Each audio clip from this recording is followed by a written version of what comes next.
Hi, my name is Cameron Carlson with AnimeLocation.tv. I'm here at Matsuricon 2016 with my awesome friends, Samurai Dan and Jillian. How you guys doing? We're doing good. As I'm on the cord. Alrighty. So, again, we're... Can we get a professional to ask us questions? Alrighty. So, between Colossal Con, lots more conventions, and Matsuricon have both been keeping you guys really busy this summer. How have you been? Busy, There's deep that. and insightful. We've been doing good. Every summer we feel like it just time goes faster and faster. Yeah. It's like we got a week off and we can get all this stuff done and prep for the next con, and the whole summer is gone. Our son is getting married in 3 weeks. What? He goes with us and performs at ASIN and some of the other conventions. And he's getting married the second week in September, and we're like, we've got so much time before all this, because we're the groom's father. I have to pay for the rehearsal party that I'm not invited to, and all the really cool stuff. And I'm like, we got all this time, but the summer is gone. Yeah, it is, yeah. Because I remember Colossal Con, like, it feels like it was just yesterday, and I was chit-chatting with you guys then. We're talking about what's football season going to be like, and now I see you again. It's like, it's football season. Yeah. Non-stop NFL preseason games, 24 hours a day on replay. I love NFL Network. You two are best friends. So you guys have both been guests here at Matsuricon for several years, and it's just so much fun having you guys here. And again, the charities, and now the Pirates. So what's it just like being here with all the love from Matsuricon and just the love from the fans? The love from Matsuricon. Have you seen how the staff treats me here? Maybe you should just ask her. Matsuricon hates me. They get my badge this year just said designated dog walker. Because we get to bring our puppies, and they love the dogs. They actually get better billing than I do, and I'm not allowed on stage for opening ceremonies unless I bring the dogs with me.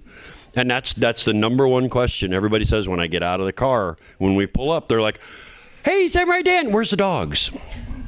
Followed by, "Where's Jill?" I'm like, with the dogs, talking to the important people. But seriously, we love this convention. I take back everything bad I've said about Ohio.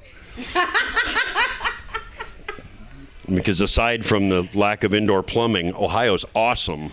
I mean, we are the home of the presidents and astronauts, and now an NBA title since the last time we talked to you.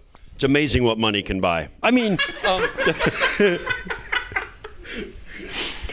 it is kinda. Maybe the Browns can even become relevant again. No. It could happen. They need a logo first. I don't think anybody's going to take them seriously until there's something on their helmet other than just a color. Like, woo, you're orange. Or Browns. Right, that makes a lot of sense. We're the Browns. What's your color? Orange. All right. So as we're talking about pirates and fun, you guys had the Samurai versus Ninja test that was this on Friday. Tell us about this panel and how did it go?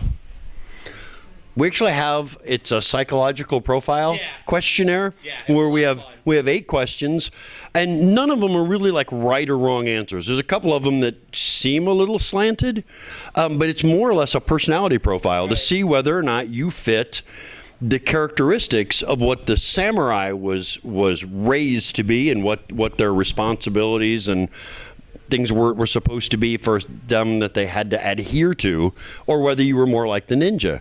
And it's a really fun quiz. I didn't think we would enjoy this panel as much as we do, because the attendees, if we do the panel on Friday, all weekend long, I have people coming up to me going, "I got a 9.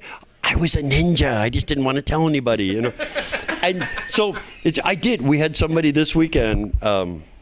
Nobody scored on the extreme scale for the sociopath ninja thing, or nobody would admit to it. And then after the panel, we were walking out, and Jill took stuff back to the room, and some guy caught me in the hallway, and he goes, "I actually scored -1, but I didn't want to tell anybody.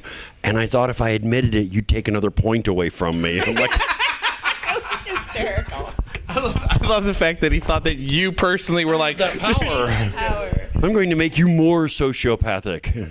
It's funny, people that haven't taken the quiz with us before will get to the end of it, and if they're not happy with their answer, they want to know all the questions again so they can change their answers and get the answer they wanted. Those quizzes on Facebook, which Marvel superhero are you? And you take it about 12 times in a row until you finally get the answer you wanted. See, I really am Loki. And the fact you were the Scarlet Witch the first 12 times or 11 times, I math, really. Alrighty, and again, we had talked about your dogs and how lovely they are, and they've been, they're very well behaved and adjusted to conventions, and that's part of your guys' great training that you do. How do you guys go about doing that training? I mean, because we've had a couple service dogs here in the building, and they've done quite well, and your dogs have done quite well. So how do you get them ready to be adjusted for such a large crowd of people? Our dogs are actually, Jillian does most of the training for the dogs. And what happens right before a convention, when we get here, we go in the lobby and there's all the people milling around, and she will give me a command. And if I don't obey it, she immediately smacks me and knocks me to the ground. And then she looks at the dogs and points at me. And so now they know if they don't behave, it's on. And so the dogs are perfectly well behaved because they have me as an example. I think Jillian actually has the real training on that. Training answer on that. Usually with a canine, it's best to start the training when they're younger, and you have to start in small crowds. You start a little bit at a time. First, just normal being out in public, and the best thing you can do is actually either find people with lots of young children or find a school that's interested in having you bring puppies in. And you teach, the dog has to learn that high squealing noises and people running around flailing in different costumes is not something to have a panic attack and run away. In our society. But it's something if they don't understand, and you have to start small. One of the other big keys if you're traveling with an animal when you get somewhere is usually to try to get there before the crowd. Right. Because if it's a strange location, the animals, especially the dog, has never been before, they've got lots of new things being thrown at them at once. We'll usually come in Thursday evening before a convention when there's not quite as large a crowd, and one of the first things we do isn't flatten Dan in the lobby. That could be funny, but first.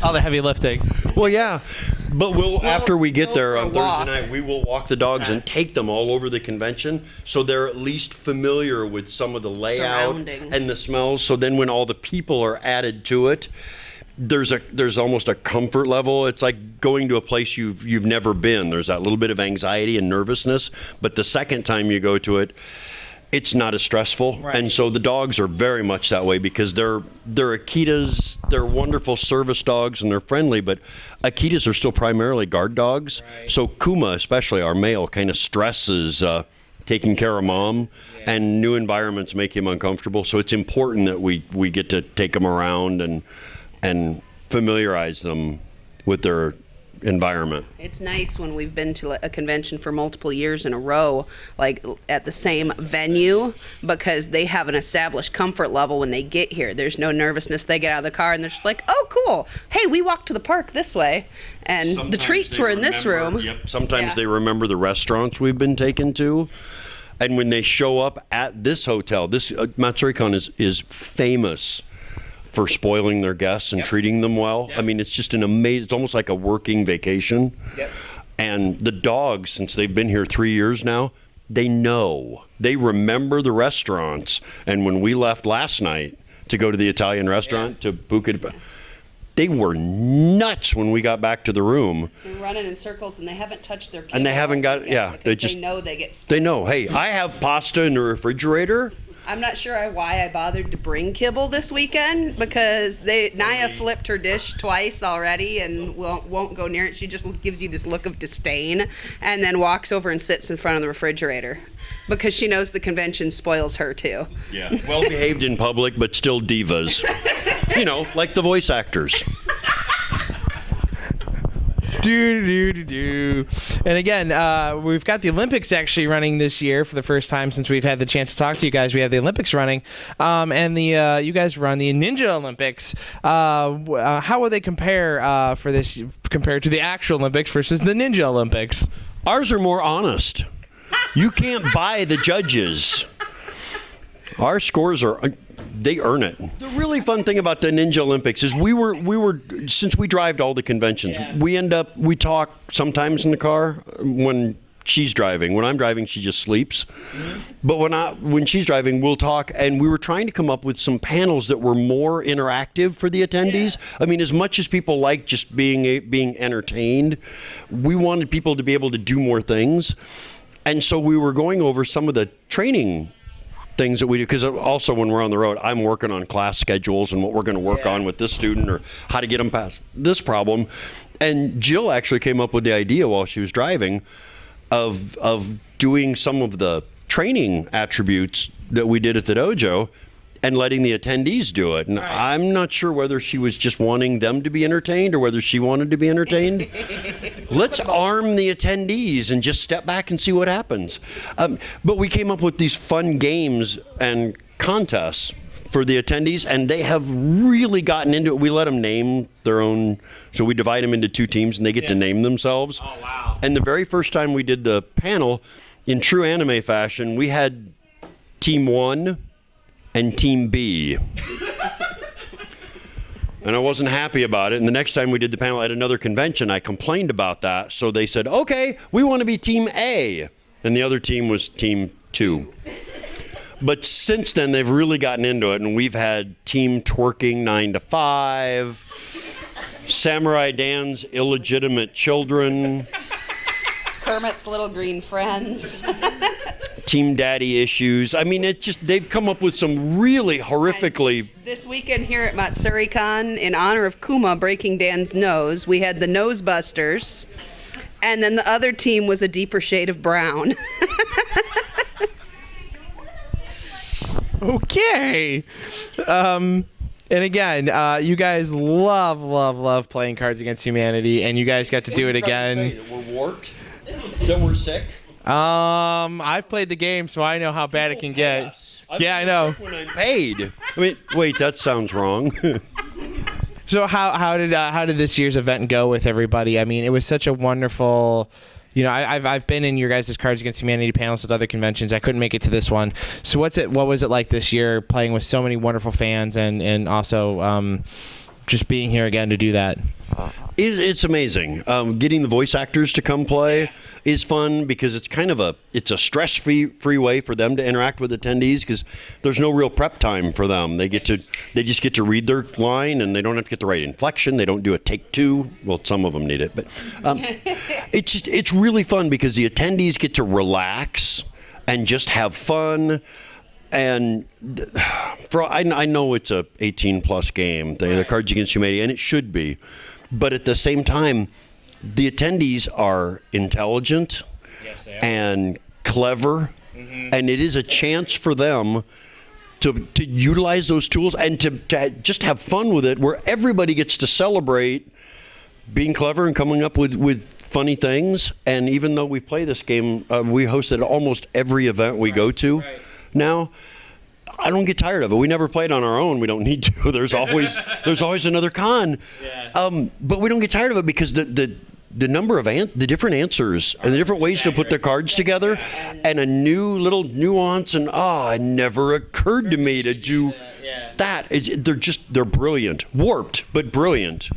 And it's a way for everybody to come together and de-stress and laugh at things. And some of them are horrible things, but it's just kind of letting go of so much of our social pressure and so much of everything else, and just being able to have a good time with other fun, intelligent people and make new friends. It's a really neat event. We enjoy hosting it quite a bit. Another game you guys might enjoy doing with voice actors is it's called Utter Nonsense. And it's basically Cards Against Humanity, except instead of a black card, it's a yellow card with an accent on it. So like an example is Southern Gentleman, Russian, Japanese, everything you can think of as an accent. You do that, but you have to respond as the white card with that accent. And that's how you win the game, is how many yellow cards you have at the end. So you guys might want to pair that up again. Sounds racist. It can be. See? So again, you guys are just a wonderful bunch of people to talk to, and how can We're a bunch of people. I like It's this. the multiple personalities. how can fans keep up with you online, and a message for all the wonderful people watching? Me. No one does. Well, wait. We wear out our helpers. Usually we have to warn people. The first couple times we have helpers, they come in awesome little costumes and with cute, adorable shoes. And after walking 20 to 30 miles a day with him just to keep up with him at a convention when their feet are covered in blisters and miserable, the next time they show up, they have walking shoes and running shoes. They don't match any cosplay they're wearing, but they are prepared to not have miserable feet and be limping for the rest of the weekend. So Don't sleep at conventions. You're doing it wrong. In addition to my son getting married in 3 weeks, this coming weekend after this con, her brother is getting married. So we have 2 weddings in 3 weeks that we're involved with. And that's more difficult than any convention, because with the cons, at least I get to run my panels. So I get to be in charge and not subject to every bridezilla whim. I mean, that's not what I meant. good thing you didn't specify which. You have a message you want to give out to all your wonderful fans? Flee Ohio. Get out while you can. We love you all. Thank you for putting up with Dan. Thank you guys again so much for coming and talking with us. Thank you so much. Thanks for having us.